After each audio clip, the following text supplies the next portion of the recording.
Hey guys, welcome back to the Base Brief. This week we're talking about the war on the Supreme Court, the biggest school choice win in U.S. history, and Biden's new nicotine ban. Let's jump in.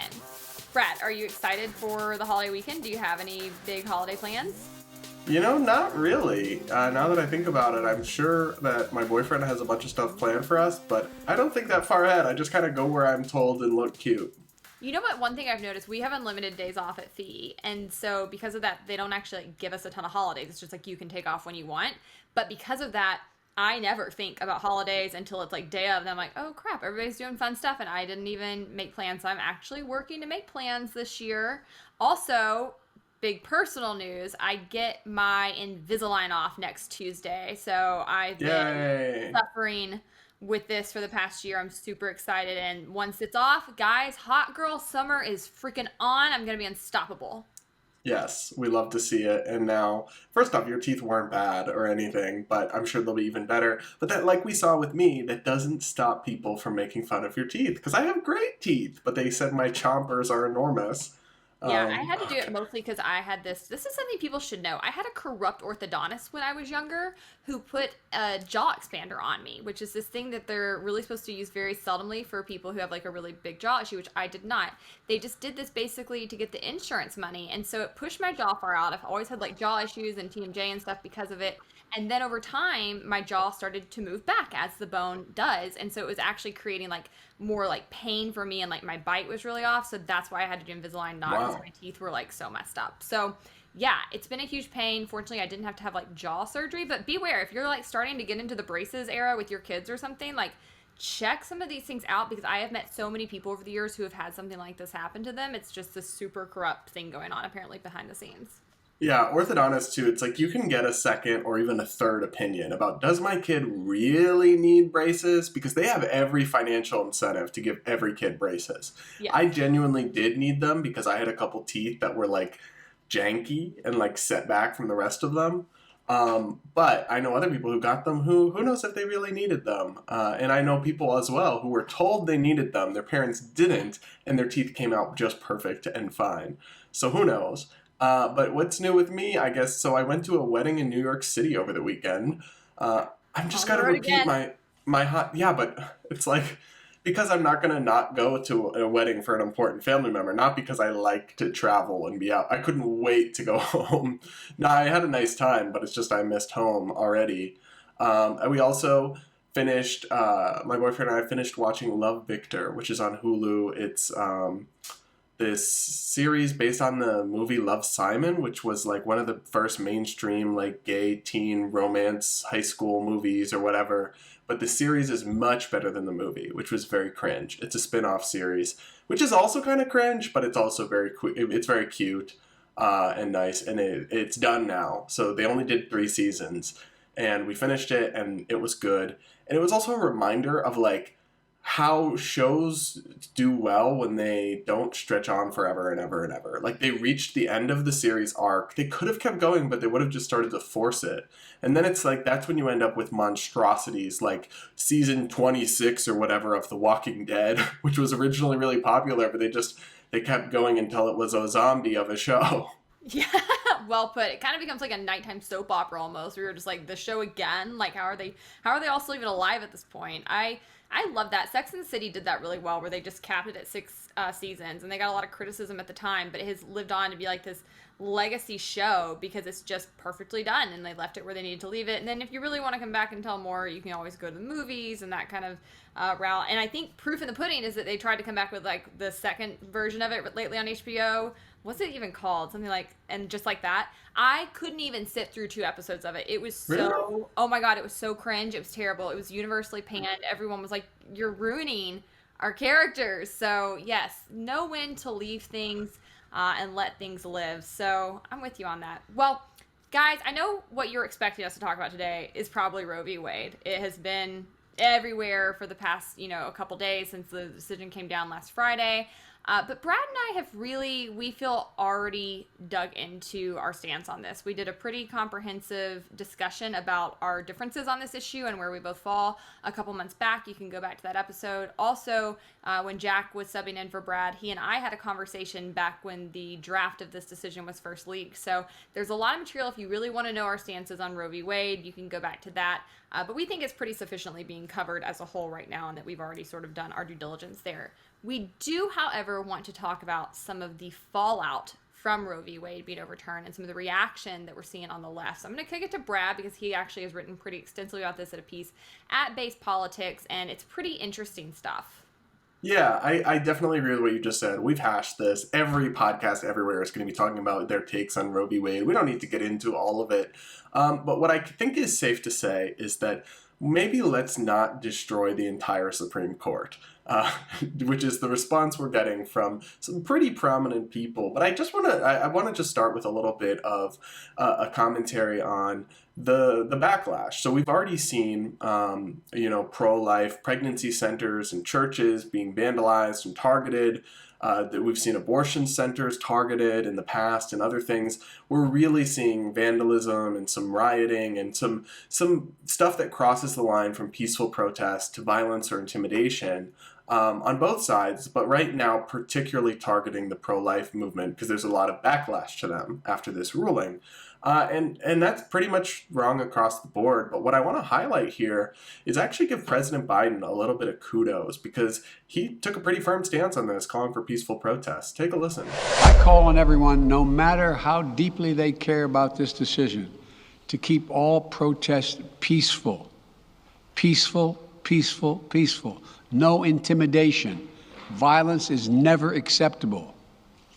Threats and intimidation are not speech. We must stand against violence in any form, regardless of your rationale. Yeah, so look, this should be like the bar, like just the bare minimum 0, but it's not. Trump failed to adequately condemn violence on January 6th. Other Democrat leaders failed to condemn it during riots that accompanied the George Floyd protests. And so the bar should be low. This should be almost taken for granted that we would have a leader that said this, but we don't. So, hey, I'll give Biden a little bit of credit. Yeah, I actually love to see him come out and say this because it's actually been even less popular, I feel like, on the left to come out and condemn violence because, and I get why to some extent, because some people who did that were seen as saying that the protests during BLM shouldn't be happening and almost like went to the other extreme. So I thought this was a good motion for him to come out and kind of show like that there is a line that he does support protesting, but it has to be done peacefully. I'm a big believer in that. If you really want to see like successful movements throughout the U.S. history and actually throughout world history, it really comes down to peaceful, non-violent civil disobedience, and so that's what we need to focus on. We should not be encouraging rioters or people who are going to harm private business or individuals, and so it was bare minimum, but I thought it was great. And then I will say, like, even further than what Trump did when Trump was in office, we often didn't see him condemning violence strongly enough, so it's good to at least have a world leader who feels strongly that we shouldn't be committing violence, which is, again, bare minimum, but I think it does matter, so kudos to him for that. Yeah, but unfortunately, some people in the Democratic Party are having pretty radical backlash against this decision. A bunch of them, but especially Senator Elizabeth Warren, the lovely senator from my home state of Massachusetts. She is out there beating the drum to pack the Supreme Court because she's so mad about this one case about abortion. This court has lost legitimacy.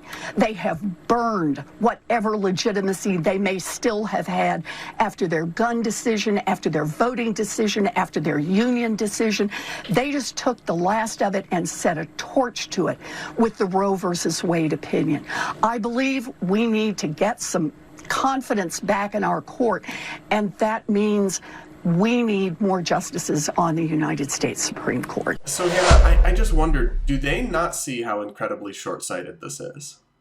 Apparently not, because they keep doing this kind of thing, and you covered this really well in your piece, but it was not even a decade ago that they last did something like this, where they curtailed one of the filibuster processes for judicial nominations, and then when they were not in power anymore, the Republicans came in and basically utilized that to curtail the filibuster power for Supreme Court justices, and then you end up getting 3 justices confirmed with virtually no support from the left.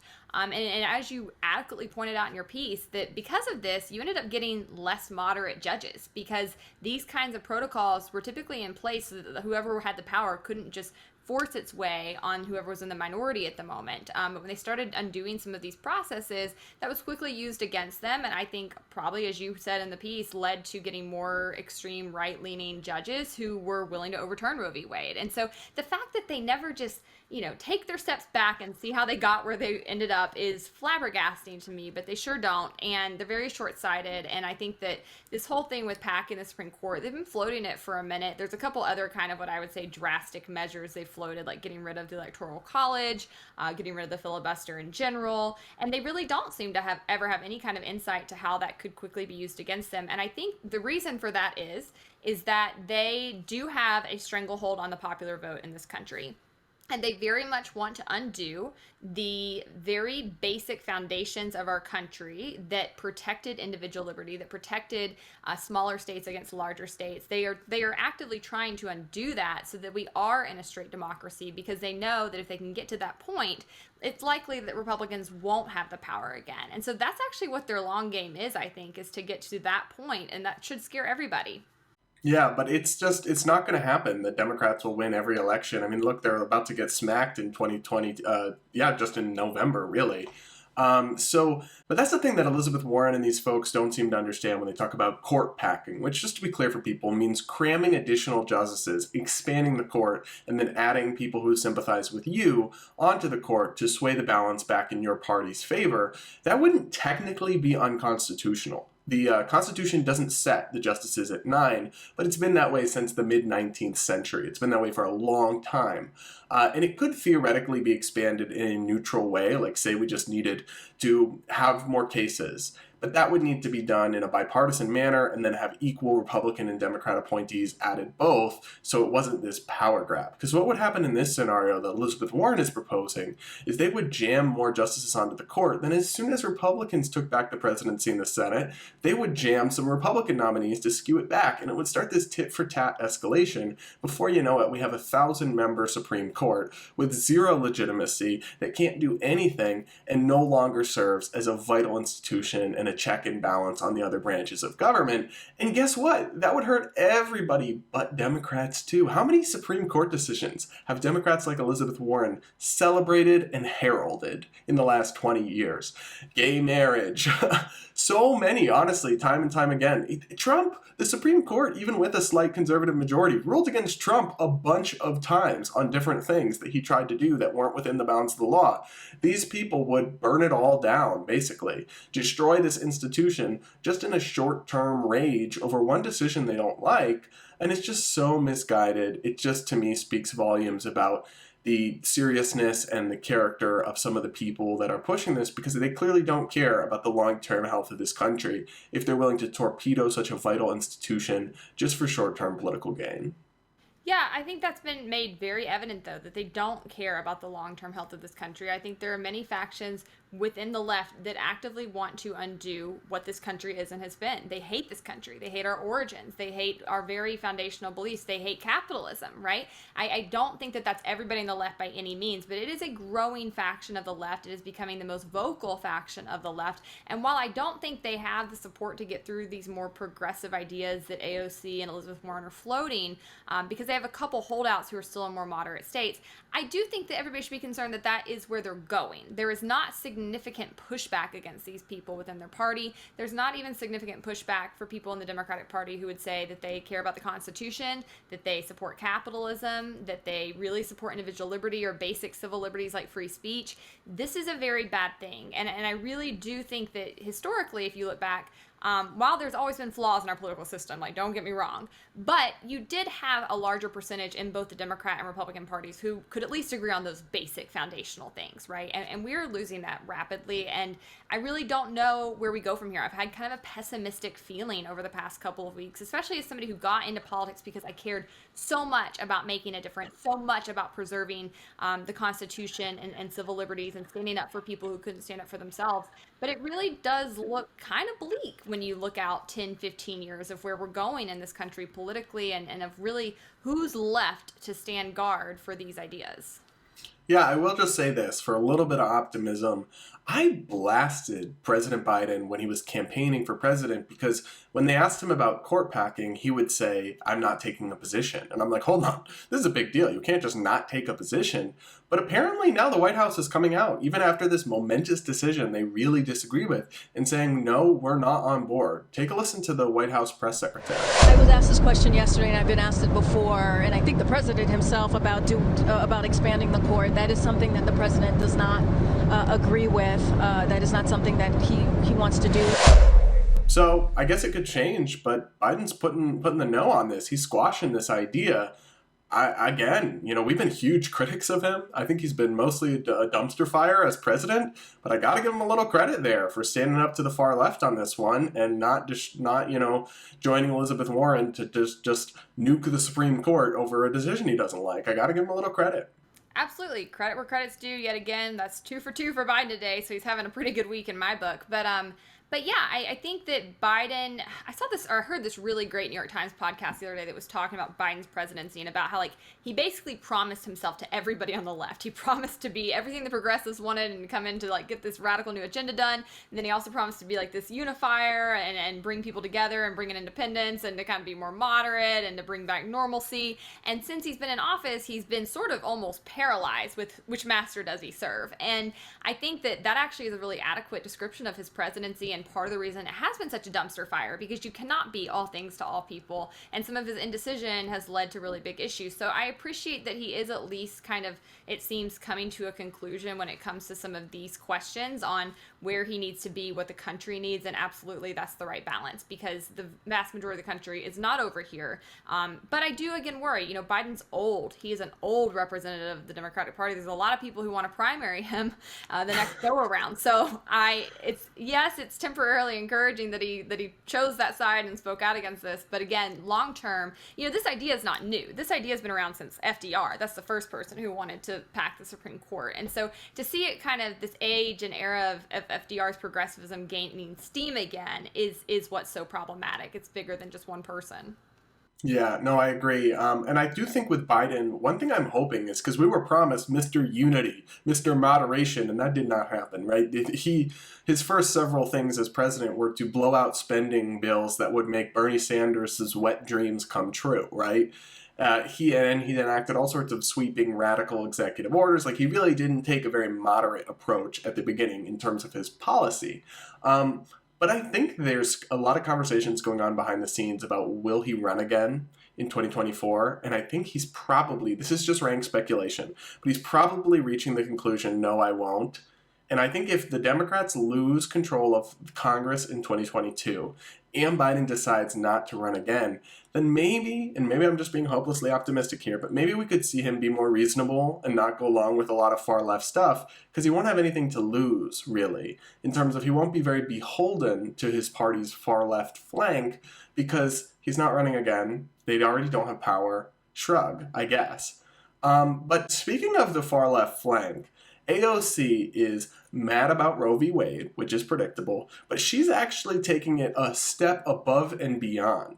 She's pushing this talking point that I keep hearing from people that is just absolutely false, that the Supreme Court justices that just worked to overturn Roe, including Neil Gorsuch, Brett Kavanaugh, and Amy Coney Barrett, lied, quote unquote, in their confirmation hearings and promised they wouldn't overturn Roe, and now they went and did it. So she's actually saying that they should be impeached and removed as Supreme Court justices for lying under oath to Congress. Take a listen to AOC. Can now lie to duly elected members of the United States Senate in order to secure Supreme Court confirmations and seats on the Supreme Court. This is what we're saying. Do you think lying at a confirmation hearing is an impeachable offense? I believe so. Okay. I believe so. I believe lying under oath is an impeachable offense. I believe that violating federal law in not disclosing income from political organizations, as Clarence Thomas did years ago, is also potentially an impeachable offense. I believe that that not recusing from cases that one clearly has family members involved in with very deep violations of conflict of interest are also impeachable offenses. And I believe that this is something that should be very seriously considered. Now, I just got to set the record straight. This isn't true. They did not. They did not lie. They took the typical non-answers that you hear in a confirmation hearing. You know how they are. It started with RBG, where they just kind of say, yes, it's a precedent. I would always respect and value precedent and weigh it against other interests in my decision. Like, they just give non-answers. They did not lie under oath. Yeah, but you and I, when we first were talking about this decision coming down, I actually pointed this out myself because I wasn't sure exactly what they had said. I had a faint memory of them being asked about Roe and basically saying that that wasn't going to be a goal of theirs to overturn it or something like that. And so you went back and actually found the language, and I think we should actually read precisely what they said, because I understand how these kind of false memories get implanted, and I also understand that, like, they were using very precise language so as to not have to totally answer the question. And there's reasons for that, right? Like, if they were to say, I'm going to overturn Roe v. Wade, then of course everybody would be up in arms and they'd give even fewer left-wing votes. And if they were to say that they would never do that, then half the Republicans would be mad and wouldn't want to confirm them. So I understand this tactic. I do think it's part of the reason why you and I said this when Ketanji Brown's hearing was going down a few months ago. This is why these hearings have largely become sort of a joke. It's a charade. You're not going to get any new information out of these hearings. You're not going to actually learn anything. There's no reason to even expect them to be overtly forthcoming with their views or what they hope to accomplish on the bench. And so it really is just kind of bread and circuses at this point. But just so that people have a clear understanding of what was said, let's read through these really quick. So I'll read Gorsuch, and he said, Roe v. Wade decided in 1973 is a precedent of the U.S. Supreme Court. It has been reaffirmed, so a good judge will consider it as precedent of the U.S. Supreme Court, worthy as treatment of precedent like any other. If I were to start telling you which are my favorite precedents or which are my least favorite precedents, or if I viewed precedent in that fashion, I would be tipping my hand and suggesting to litigants that I had already made up my mind about their cases, which is a very fair response. Yeah, but he's just stating that it's a precedent. That's a fact. And that it's been reaffirmed. That's a fact. But precedents are sometimes overturned by the Supreme Court. So just because a judge acknowledges that something is the law of the land or precedent does not mean they're saying they'll never overturn it. Supreme Court has overturned precedent dozens of times. Even the liberal justices on the court have ruled to, on other cases not involving abortion, have ruled to overturn precedents.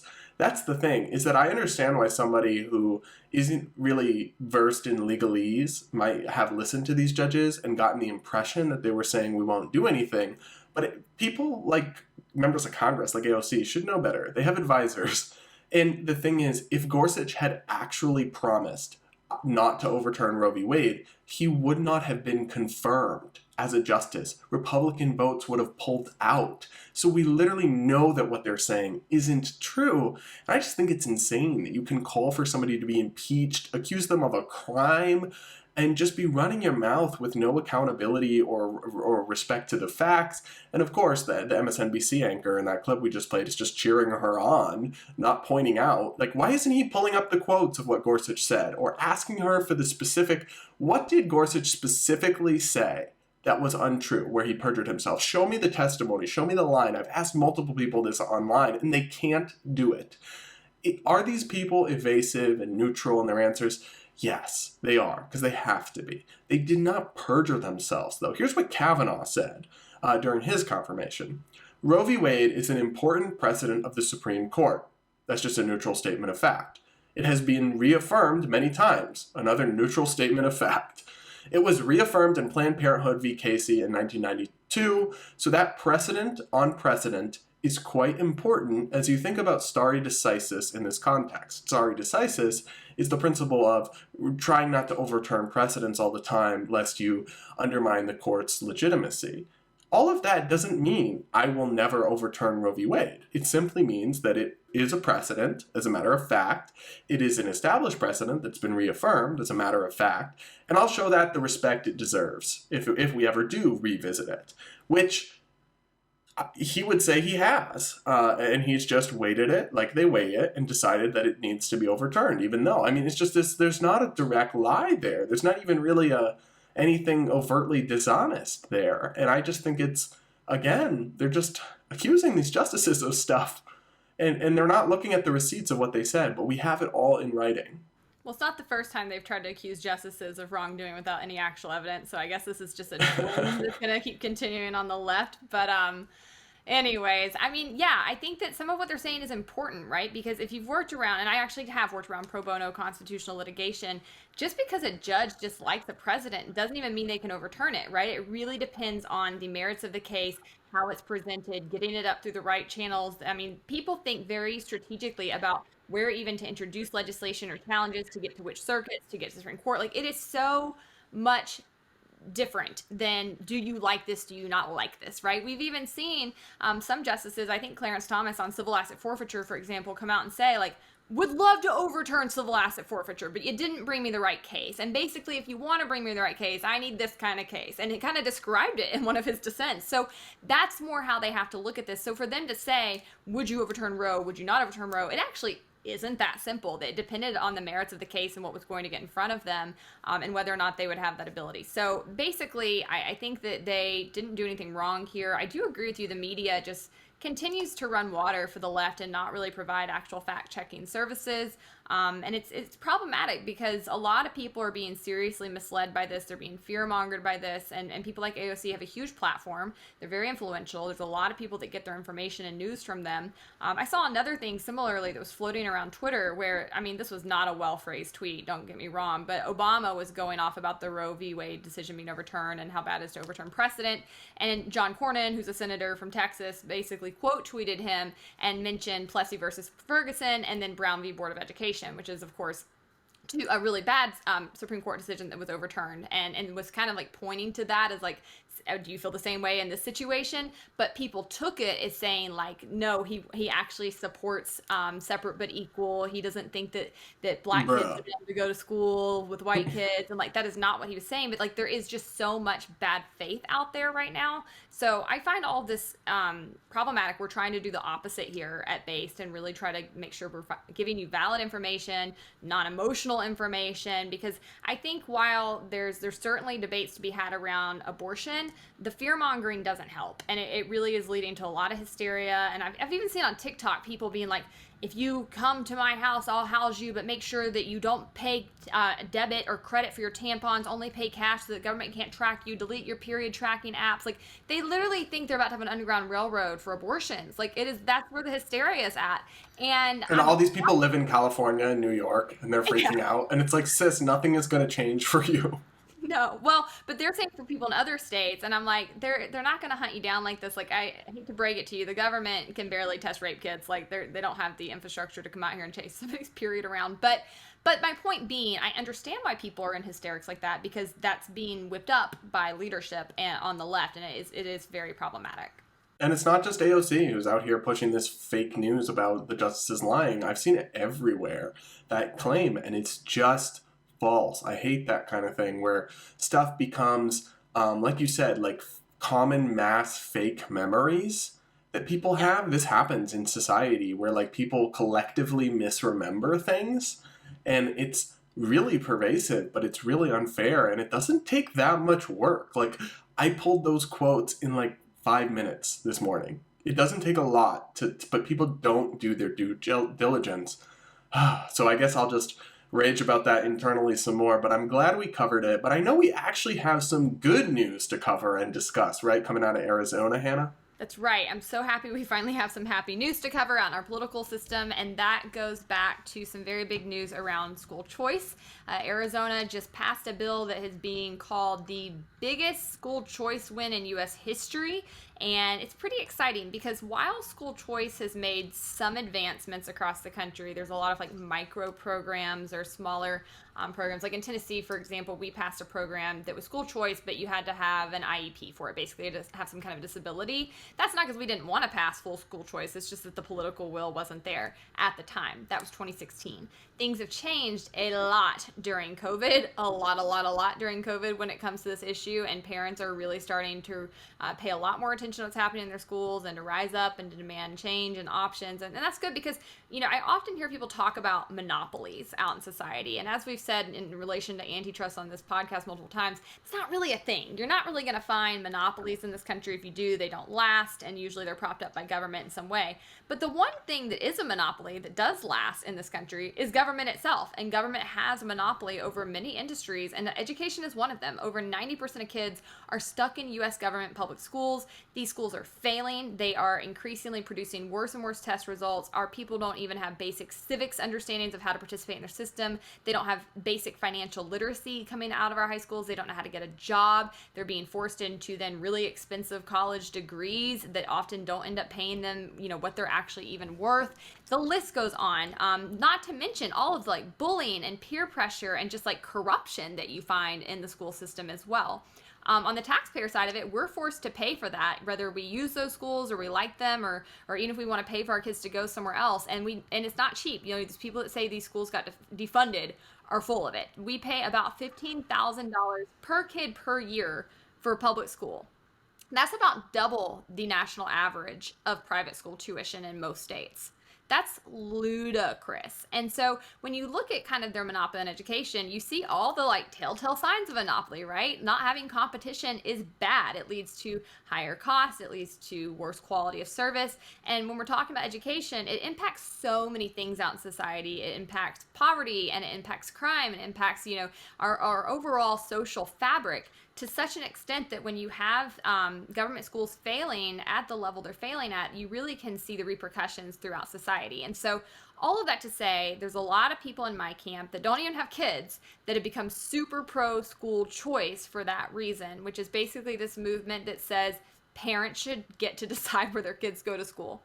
It's as basic and simple as that, but the teachers unions work very heavily against it. They are super well funded because they get to take your tax dollars on command.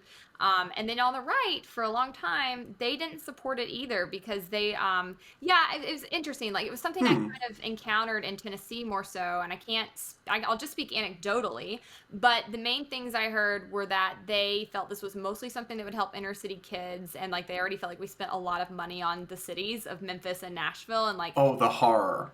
Helping what? Yeah, and they tended to like their public schools in like the red suburban rural areas of Tennessee, and they didn't want them to be defunded, to which they won't be if they're good and people want to reinvest their dollars. Yes. They won't be defunded, right? Like, that's the catch. But those were some of the issues I heard. But again, that sentiment has changed drastically during COVID. So what's your take on it, Brad? How familiar are you with school choice? Is this something you've done stuff on in the past? Yeah, I am pretty familiar with it. Not quite as much as you, but I've worked on it and I've written about it a lot because to me it is one of the most popular and common sense things where libertarian and conservative ideas come together and can help people of all walks of life, whether they're minorities, whether they're low income, whether they're middle class. It really doesn't matter because it helps. I've written stories, for example, about how school choice has saved the lives of LGBT teenagers who are bullied and are trapped in their public school, and then they get to go to a supporting and accepting school because of a school choice program. That is not a conservative necessarily top concern, but it's achieved by conservative policies, an outcome that progressives should support. And so that kind of thing is why I think it's such a universal idea. But in Arizona, what they're doing specifically is pretty cool. So they've got Governor Doug Ducey, who I've written about, who has definitely advanced liberty and free markets on some important issues like occupational licensing in the past and now school choice. He's going to sign into law this bill. And what it will essentially do is give each parent and family about $6,000 to $7,000 in an education savings account of the money that was allocated for their student, a large portion of it, instead of just going to the public school by default, and then they have to pay double, right? They have to pay taxes and tuition if they want to send their kid to a private school or homeschool or what have you. They'll get to basically use that money. It will follow the student, not the system, which is what our friend Corey DeAngelis has kind of coined that term. It's a really great way of thinking about school choice. It won't defund public schools unless those schools are failing. If they're doing a good job and parents choose to continue to send their kids to those public schools, they'll keep getting all the money. Not a single dollar has to be defunded from public schools. But if the competition and them having options leads people to withdraw students from the public schools and send them elsewhere, well, the public schools will have less money because they'll be educating fewer students. And the money will be going to the schools that are doing a better job of meeting families and students' needs. To me, it is like the most uncontroversial and like objectively it's massively popular in the polls, including with groups that traditionally vote Democrat, like African Americans. School choice moms in the African American community are a big voting bloc now, and they actually helped get Ron DeSantis elected in Florida a few years back. So I just think it's great to see. I think that Ducey is really planting his flag in the ground on this issue and saying, you know, teachers unions, cancel me if you wish. I don't care. And that's what we need. We need more bravery in our politics on these issues where the public has shifted, but there's just entrenched interests trying to fight progress. Yeah, that's well said, I think. And I'm hoping that as states are supposed to be, this will be sort of a microcosm study on the success of it. And that's one thing that we haven't had in the school choice movement is just proof of concept to be able to point to a statewide program and how it's operated. With, again, we've had these smaller kind of studies, we've had smaller programs, and they've all worked very, very well. But this will be excellent to take to other states as a model and say, look, this isn't scary. This is working very well. You can try it too. And I think there's several states that are kind of in the wings where you could see this happen soon. Florida has had a lot. They have several programs already in existence and have had a lot of political willpower towards that. So keep your eye on Florida. But there's other places too that I think have been gearing up. And I mean, Corey DeAngelis is our friend and we think he does incredible work. He's somebody good to follow if you want to keep track of all the various places that are trying to move legislation like this and also just the advocacy that he's doing. But I really think this is another big silver lining of COVID for me. It really turned the tide on this program and on this policy. And I think without it, it would have taken another 50 years to wake up parents to what was happening in their schools, you know? So I'm super excited. I was homeschooled, as people know, and then I went to private school as well. And I think this is going to be amazing for kids. Not only that they have the opportunity to get a better education, but like a different kind of education, right? One that doesn't make them go sit in a desk from 8 to 3 p.m. and be indoctrinated and get used to like that punching the clock mentality that leads to like easy workers that don't question things, don't question systems and societies. And like, it's so much bigger than just like what they're being taught. It's like the way that they're being taught that also matters. So way to go, Arizona. I'm super excited. We'll be watching this closely, but we needed that good news this week. But after that, we'll just make kind of a sandwich, like a bad news sandwich on the outside, the good news on the inside. We have more bad news to cover. Joe Biden is doing some really weird stuff with a war on nicotine lately. And I don't know that people have seen this as widely, but it's quite interesting. It really is indicative of the problems with the nanny state in general and how it comes in and tries to tell people what they need to do to take care of themselves and to micromanage them, but then ends up going so far that it typically ends up hurting people and costing more lives. And you've written about this at base as well. Yeah, so there's two parts. We'll break this up, but the first thing that we'll talk about is what the Biden administration's FDA just did. They basically just unilaterally declared that they're going to force Juul, which is one of the most popular vaping and e-cigarette companies, entirely off the U.S. market. They're just like, actually, this one company, you're purged now. Bye-bye. You can't sell products here. You're canceled by the federal government, which is just such a crony capitalism red flag. I mean, they say this is about combating teen vaping or Juuling, but Juul stopped doing the kind of advertising things years ago that they said were advertising to kids. They also like bent over backwards to comply to the Biden administration and provide them with all this data and reports, and they still screwed them. And it's just so dumb because it's like, this could have there's no possible benefits from this, basically, because they're only banning one major company with one popular product. There's still going to be other vaping and e-cigarette products, first of all, that people could switch to. But then to the extent that Juul is banned and therefore people who really like Juul products or use them go back to smoking traditional cigarettes, I mean, more people will die. I mean, vaping is not great for your health, let's be clear. But the public health system in England has estimated it's 90% healthier than traditional cigarette smoking because it doesn't have, people have to understand, this is an important distinction. Nicotine does not cause cancer. What causes cancer in cigarettes is the tar and the chemicals and the carcinogens that are in the cigarette around, not just the nicotine. So if you have nicotine in other forms, it does not cause lung cancer. It can have other health issues from vaping, but the one that kills so many people, the cancer, is not a threat from it. So you're actually potentially, with this public health nanny state, at best, it accomplishes nothing because people will switch to other products. And at worst, it will result in additional deaths when people just make a switch back to the cigarettes they were smoking before. Yeah, I think this is really vastly stupid. I have a grandfather who died from smoking cigarettes, and he died before vaping really became an option. But I've seen a lot of people that have been able to give up that habit thanks to these techniques and innovations, and this is just vastly ignorant and ridiculous. And I find it, just not even, I want to say laughable, but there's nothing funny about it. But this guy came into office promising to try to address criminal justice reform, to try to scale back things like the war on drugs that have led to so many issues, so many bad repercussions, not only, as far as mass incarceration goes, but as a public health issue too. It's led to a lack of people getting treatment, lack of people being able to study these medicines and see how they might be better applied in an actual pharmaceutical setting.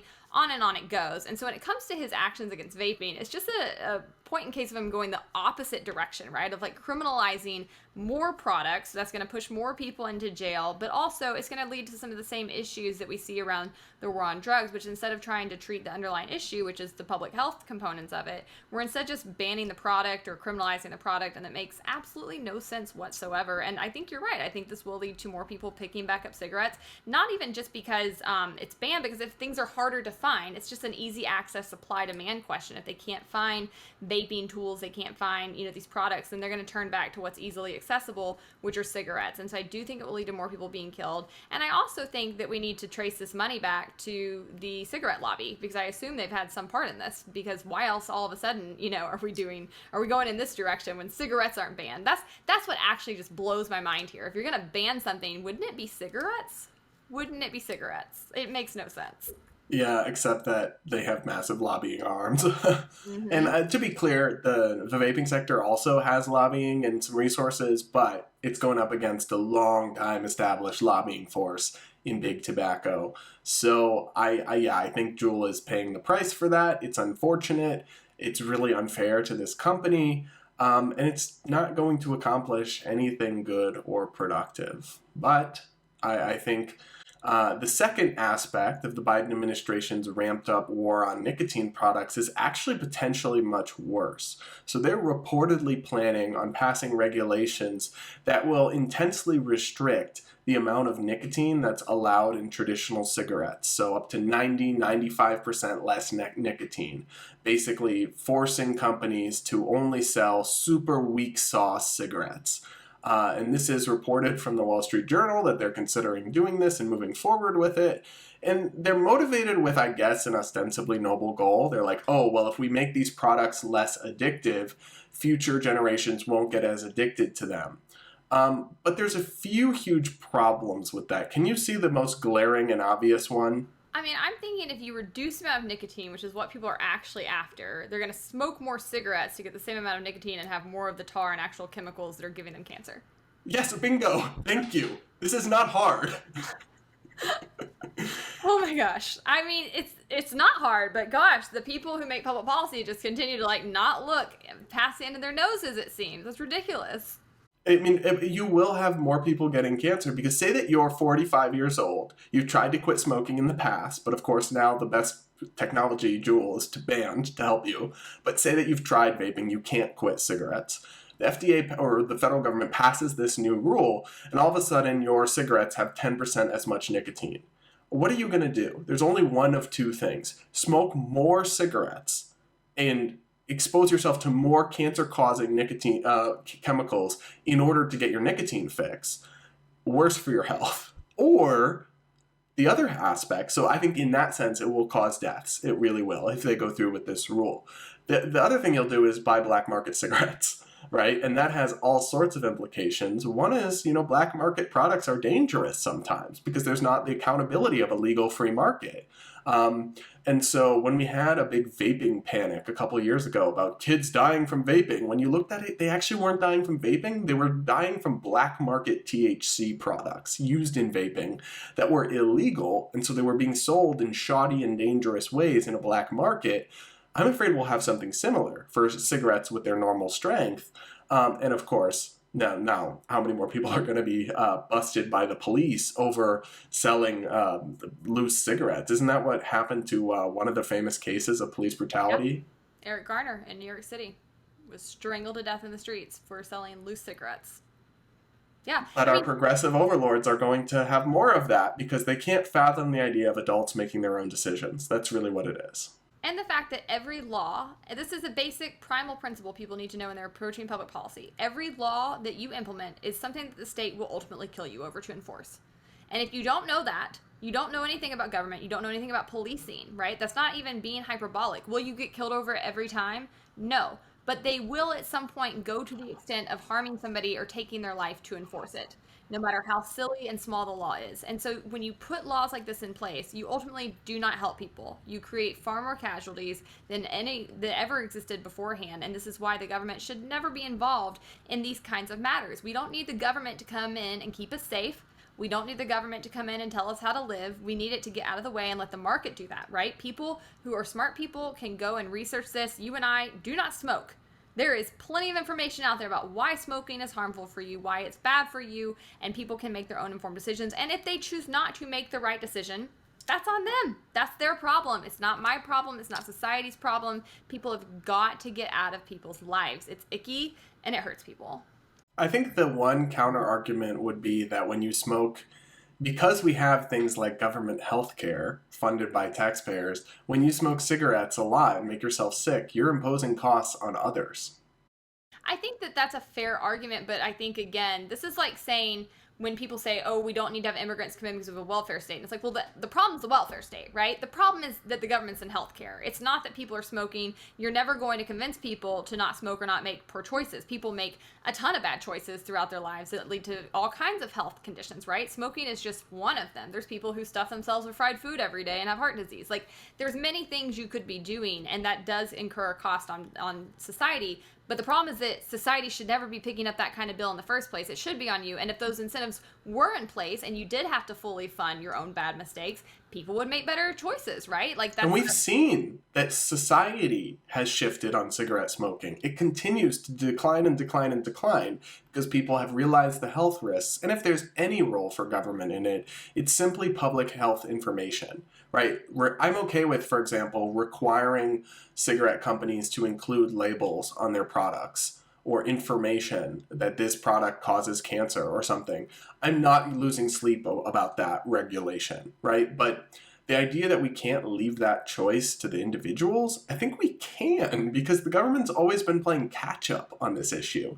Society shifted and really started to discourage smoking several decades ago, and then the government was like, yeah, smoking is bad, and kind of rode that wave. But it's like the societal change happened first and also happened kind of independently. Not to say none of the government's PSAs or anything made any difference, but I think that we can have societal change without top-down nanny-state government intervention. And so look, I don't smoke. I think it's gross, traditional cigarette smoking at least. I also don't vape, though I'm not as bothered or grossed out by it for sure.